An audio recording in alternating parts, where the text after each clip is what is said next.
Chers frères et sœurs dans la foi, que la paix du Seigneur, cette paix douce et profonde qui transcende toute compréhension humaine, repose sur chacun de vous en ce moment précis. Bienvenue, avec une joie débordante, sur cette chaîne de prière, un sanctuaire virtuel où nos cœurs se réunissent dans une harmonie céleste. Je suis tellement heureux, tellement honoré de partager avec vous ce moment sacré, ce temps béni de connexion spirituelle qui nous lie non seulement les uns aux autres, mais surtout à notre Sauveur, Jésus-Christ. Imaginez cela. Peu importe où vous êtes aujourd'hui, dans une maison animée par les rires des enfants, dans un appartement silencieux baigné par la lumière du matin, ou peut-être sur un banc dans un parc entouré par le murmure des feuilles, nous sommes unis par une force invisible mais puissante, celle de la reconnaissance de la foi. Ce matin, mes bien-aimés, nous ne sommes pas seuls. Non, jamais. Jésus lui-même nous a donné une promesse éternelle, une assurance gravée dans les Écritures saintes, dans Matthieu 18:20, « Car là où 2 ou 3 sont assemblés en mon nom, je suis au milieu d'eux. » Fermez les yeux un instant et ressentez cela. Laissez cette vérité pénétrer votre âme comme une brise fraîche après une longue journée de chaleur. Que vous soyez 2, 3 ou des milliers à écouter ces mots, Jésus est là, au milieu de nous. Il n'est pas une présence distante, un spectateur passif. Il est vivant, actif et en parfaite connexion avec chacun de vos cœurs. Il connaît vos joies, il voit vos larmes, il entend vos soupirs silencieux.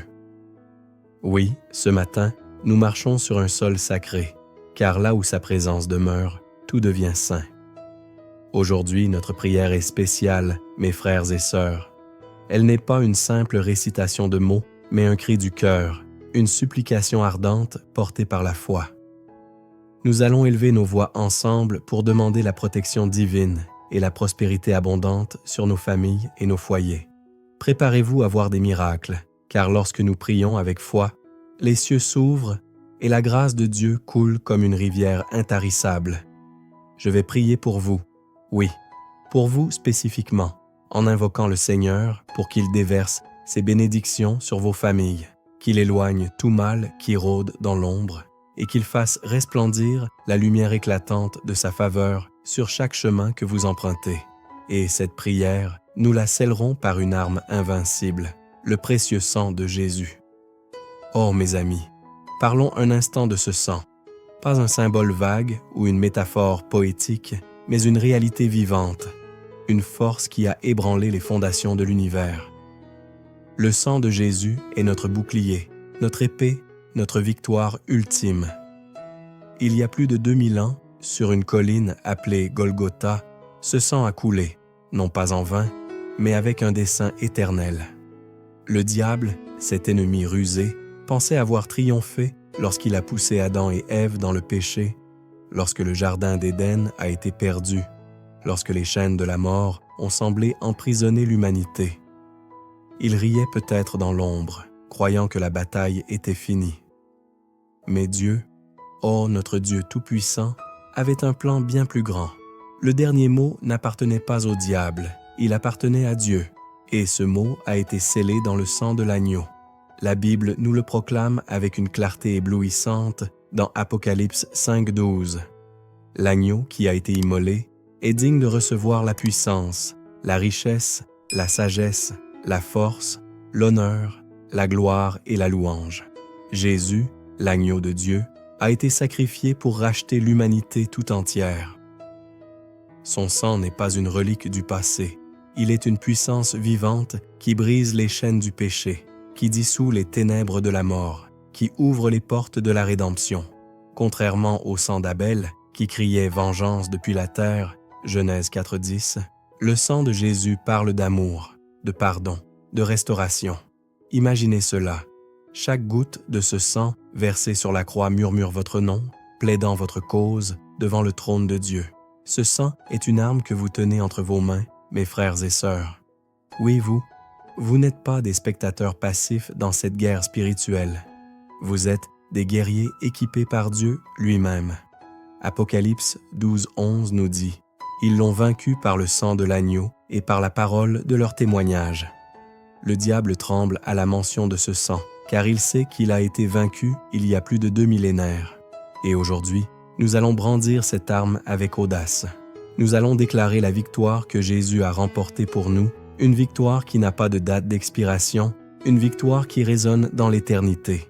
Alors, unissons nos cœurs, mes bien-aimés. Fermez les yeux si vous le pouvez, levez vos mains si vous le souhaitez, ou simplement inclinez votre cœur devant le Seigneur. Nous allons prier ensemble avec une foi qui déplace les montagnes, une foi qui appelle les promesses de Dieu à se manifester dans nos vies. Voici ma prière pour vous. Père céleste, Dieu d'amour et de puissance, toi qui sièges au-dessus des cieux, toi qui as créé chaque étoile dans le firmament et chaque souffle dans nos poitrines, nous venons humblement devant ton trône de grâce en ce matin glorieux. Nous te louons pour ta grandeur, pour ta miséricorde qui ne s'épuise jamais, pour ton amour qui ne faiblit jamais. Aujourd'hui, Seigneur, je te présente chaque personne qui écoute cette prière, chaque famille représentée ici, chaque foyer, chaque cœur. Tu les connais par leur nom, tu vois leurs luttes, leurs espoirs, leurs rêves. Et nous te demandons, au nom puissant de Jésus, de déployer ta main protectrice sur eux. Je décrète la protection du précieux sang de Jésus sur chaque vie. Que ce sang, versé sur la croix, soit comme une muraille de feu autour de chaque personne, autour de chaque maison. Que ce sang forme une barrière infranchissable contre les attaques des méchants, contre les flèches empoisonnées de l'ennemi, contre toute force des ténèbres qui oserait s'approcher. Seigneur, par le pouvoir de ce sang, je neutralise dès maintenant toute œuvre du diable qui menace ces familles, qu'il s'agisse de maladies, de division, de manque ou de peur. Que le sang de Jésus parle en leur faveur, déclarant victoire, rédemption, liberté. Je prie pour la guérison et la restauration. Père, toi qui es le guérisseur des âmes et des corps, je te demande de toucher chaque membre de ces familles. Là où il y a la maladie, que le sang de Jésus apporte la santé. Là où il y a la douleur, qu'il apporte le soulagement. Là où il y a des cœurs brisés, qu'il apporte la paix. Éphésiens 1:7 nous rappelle que, en lui nous avons la rédemption par son sang, le pardon de nos offenses, selon la richesse de sa grâce. Que cette rédemption s'étende à chaque aspect de leur vie, spirituellement, professionnellement, financièrement. Que les blessures du passé soient lavées, que les chaînes que cela soient brisées, que les fardeaux soient allégés. Je déclare la prospérité et l'abondance. Seigneur, ta parole dit dans Psaume 5:12 que tu entoures le juste de ta faveur comme d'un bouclier. Entoure ces familles de ta faveur divine. Fais-les prospérer dans tout leur chemin. Que leurs tables soient remplies de nourriture, que leurs comptes soient bénis, que leurs projets fleurissent comme des arbres plantés près des eaux. Psaume 1:3. Que le sang de Jésus débloque chaque situation stagnante, chaque porte fermée, chaque opportunité cachée. Je décrète que tout ce qui leur a été volé, la paix, la joie, les finances, soit restitué en abondance par le pouvoir rédempteur de ce sang. Je rejette toute malédiction et tout mal. Au nom de Jésus, je brise chaque malédiction qui pèse sur ces familles, qu'elles soient anciennes, générationnelles ou récentes. Que le sang de Jésus dissolve les schémas de destruction, les cycles de malheur, les paroles négatives prononcées contre eux, comme les Israélites ont été épargnés par le sang sur leur linteau lors de la Pâque. Exode 12, je décrète que l'ange de la mort passe au-dessus de ces foyers sans leur faire de mal. Que toute catastrophe soudaine, toute menace cachée, soit annulée par la puissance de ce sang. Je proclame la paix et l'unité. Seigneur, que le précieux sang de Jésus apporte l'harmonie dans ces familles. Là où il y a des conflits, qu'il y ait réconciliation. Là où il y a des divisions, qu'il y ait unité. Que les personnes malveillantes qui cherchent à semer la discorde soient repoussées par la force de ton amour. Que ces foyers deviennent des havres de paix, des refuges où ta présence règne en souverain. Je décrète la protection du sang de Jésus sur chaque vie et chaque famille. Ô Seigneur, imaginez une forteresse imprenable, Ses murailles, s'élevant jusqu'aux cieux, scintillant d'une lumière rougeoyante. C'est le sang de Jésus qui entoure chaque personne qui écoute cette prière. Ce n'est pas une barrière faite de pierre ou de fer, mais une muraille vivante, pulsant de la puissance divine qui a vaincu la mort elle-même. Ce sang, versé sur la croix rugueuse de Golgotha, n'a rien perdu de sa force en plus de 2000 ans. Il est aussi frais et efficace aujourd'hui qu'au moment où il a coulé des mains, des pieds et du côté percé de notre Sauveur.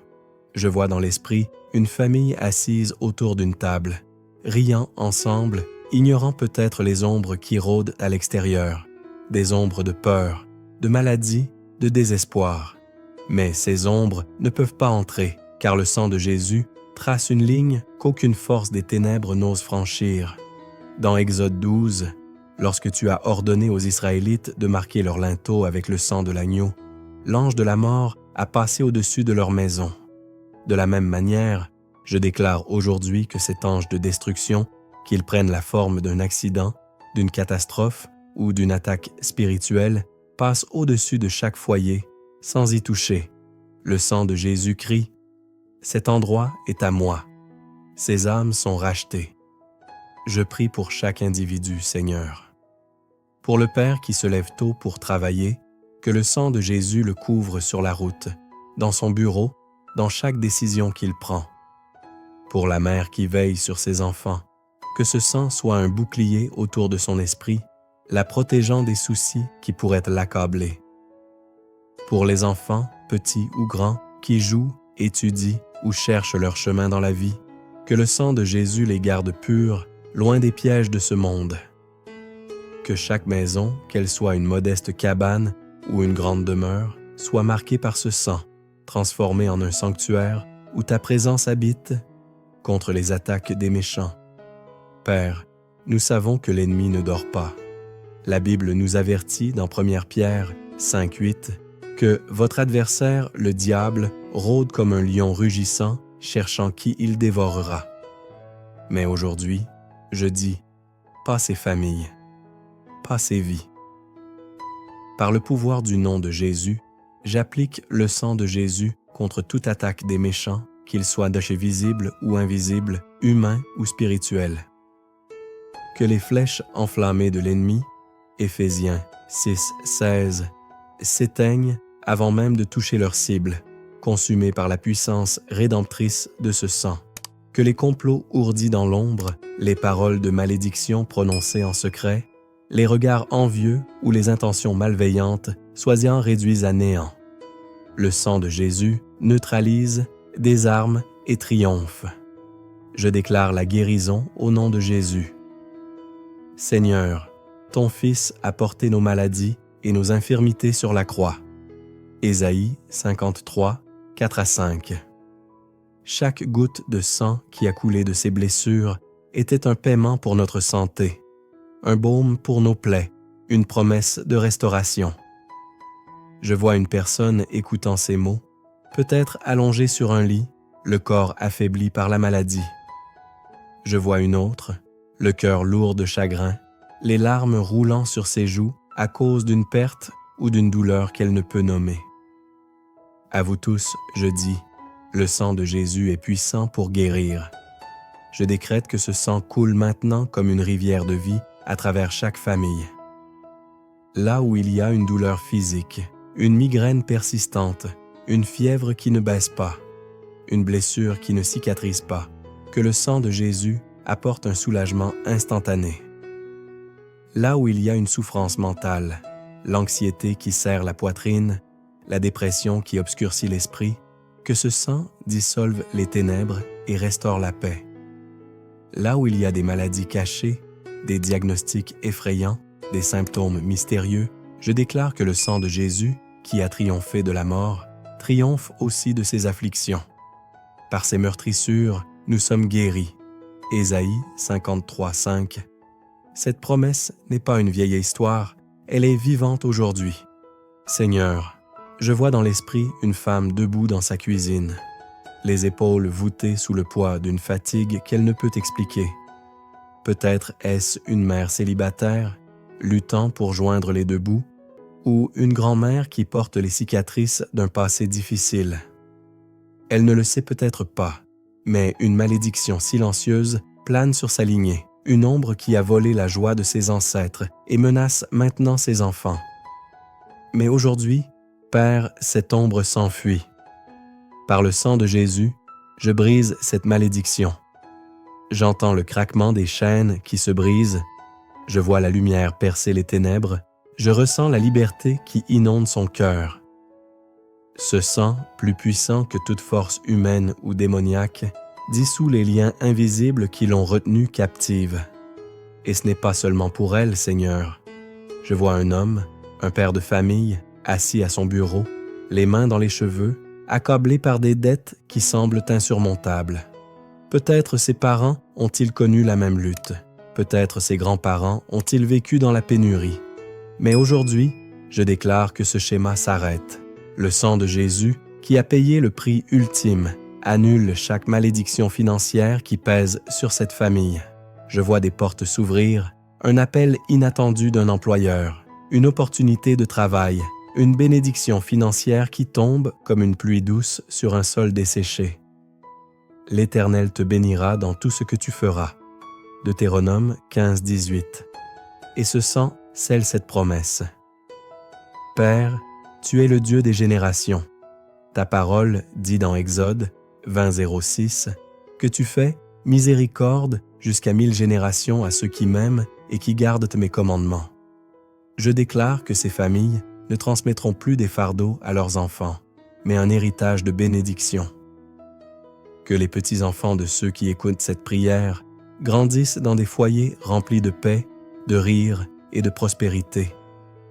Que les malédictions étranges, ces choses inexplicables comme les échecs répétés, les maladies soudaines ou les divisions familiales, soient remplacées par des témoignages de ta fidélité. Que le sang de Jésus trace une nouvelle histoire, une histoire où chaque page déborde de ta grâce. Récupérer ce qui a été volé. Seigneur, le diable a peut-être volé des années, des opportunités, des relations, mais il ne garde rien. Je vois une mère pleurant la perte d'un lien avec son fils, peut-être séparé par des mots durs ou des malentendus. Je vois un jeune homme regrettant des choix qui l'ont conduit loin de ses rêves. Mais le sang de Jésus est une monnaie d'échange divine. Je l'utilise maintenant pour récupérer ces bénédictions cachées dans les ténèbres. Je décrète la restauration, des relations brisées qui se renouent, des espoirs perdus qui renaissent, des ressources volées qui reviennent multipliées. Comme tu l'as promis dans Joël 2:25, « Je vous rendrai les années qu'ont dévoré la sauterelle. » Je vois des familles recevoir double portion pour chaque larme versée, chaque nuit d'angoisse endurée. Imaginez une scène, une famille réunie dans un salon, les murs autrefois froids, maintenant réchauffés par l'amour. Le père lit une lettre, une offre d'emploi qu'il n'attendait plus. La mère sourit en préparant un repas, sachant que les placards sont pleins pour la première fois depuis des mois. Les enfants rient, inconscients des batailles spirituelles gagnées pour eux. C'est le pouvoir du sang de Jésus qui transforme les déserts en jardins fleuris. Ésaïe 35, 1-2. Père, la paix est un trésor rare dans ce monde agité. Combien de familles sont déchirées par des disputes, des silences pesants ou des blessures non guéries? Mais ton Fils est le prince de la paix, Ésaïe 9,6, et son sang apporte l'harmonie là où règne le chaos. Je déclare que le précieux sang de Jésus coule comme un baume apaisant sur chaque foyer. Là où des voix se sont élevées dans la colère, qu'elles s'adoucissent dans le pardon. Là où des murs de ressentiment se sont dressés, qu'ils s'effondrent sous la puissance de l'amour. Je vois une scène dans l'esprit, un couple assis de part et d'autre d'une table, séparés par un fossé de mots non dits. Peut-être une dispute a éclaté hier, ou peut-être des années de malentendus ont creusé un abîme. Mais aujourd'hui, le sang de Jésus entre dans cette maison. Je vois une lumière douce envelopper leur cœur, je sens une brise de réconciliation souffler entre eux. Les mots « je suis désolé » jaillissent comme une source, et les larmes lavent les vieilles blessures. C'est le sang de Jésus qui fait cela. Un sang qui parle de rédemption, pas de vengeance. Hébreux 12, 24. Mes chers amis, cette prière n'est que le début. Le sang de Jésus est à votre disposition. Utilisez-le. Parlez-le sur vos vies, sur vos enfants, sur vos projets. Quand les tempêtes viendront, et elles viendront, car nous vivons dans un monde déchu. Souvenez-vous que vous êtes bâtis sur le roc, Jésus-Christ, Matthieu 7, 24 à 25. Votre famille est une forteresse que Dieu lui-même protège.